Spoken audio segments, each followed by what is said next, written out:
پوچھا ماجرا کیا ہے؟ جواب ملا انسانی ترقی ہوئی ہے۔ نیچے دیکھا زمین نظر آئی، زمین میں سمندر نظر آیا، سمندر میں گہرائی نظر آئی، گہرائی محمد گلزار کو مدعو کر رہا ہوں کہ وہ بچے آئے اور اپنی تقریر پیش کریں۔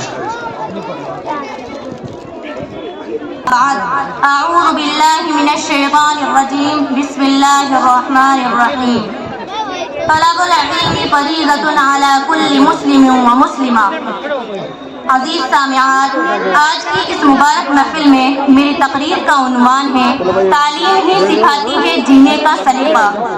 حضرات، تعلیم وطن کی فضو عبادوں پر ترقی کی اعلیٰ مثال قائم کرتی ہے، علم کے سمندر میں غوطے لگاتی ہے، علم کے علم کو اونچا کرتی ہے اور پھر حقیر سی سوئی سے لے کر بھاری بھرکم جہازوں پر اپنے نام کے ٹھپے لگواتی ہے اور یہ اعلان کرتی ہے میرے ہاتھ میں قلم ہے، میرے ذہن میں اجالا، مجھے کیا دبا سکے گا کوئی ظلمتوں کا پالا، مجھے فکر اپنے عالم، تجھے اپنی ذات کا غم، میں طلوع ہو رہا ہوں تو غروب ہونے والا، میں طلوع ہو رہا ہوں تو غروب ہونے والا۔ کیونکہ تعلیم سکھاتی ہے جینے کا سلیقہ، تو پھر تعلیم کی بدولت ہی تاریخ گواہ ہے کہ آپ کی پرستش کرنے والوں نے آپ کو اپنے قابو میں لے لیا۔ اور پھر کیا تھا؟ اوپر دیکھا آسمان نظر آیا، آسمان میں چاند نظر آیا، چاند میں انسان نظر آیا، پوچھا ماجرا کیا ہے؟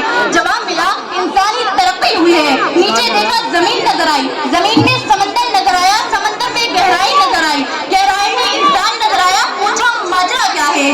جواب ملا انسانی ترقی ہوئی ہے۔ اور یہی ترقی چیخ چیخ کر کہہ رہی ہے کہ تعلیم ہی سکھاتی ہے جینے کا سلیقہ۔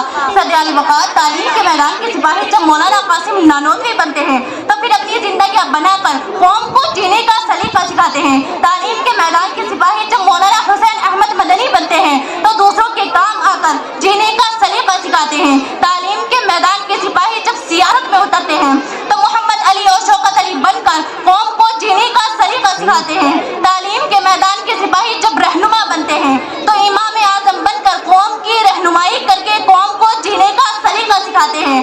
تعلیم کے میدان کے سپاہی جب غربت و افلاس کا سامنا کرنے والے اے پی جے عبد الکلام ہوں تو مصیبتوں سے لڑ کر قوم کو جینے کا سلیقہ سکھاتے ہیں۔ تعلیم کے میدان کے سپاہی جب کچھ کرنے کی ٹھان لیتے ہیں تو پوری دنیا کو اپنی انگلی پر انگلی کا غلام بنا کر صلاح الدین ایوبی کی صورت میں جینے کا نیا ڈھنگ سکھاتے ہیں۔ تعلیم کے میدان کے سپاہی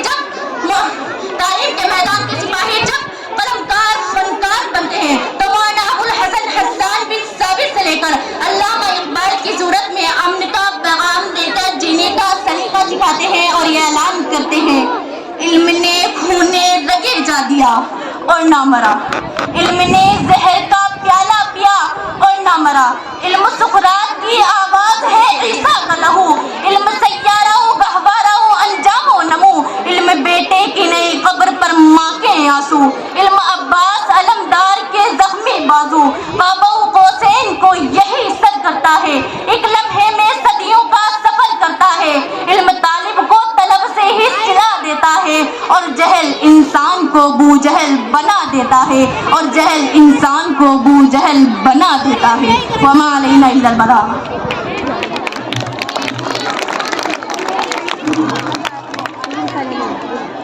ابھی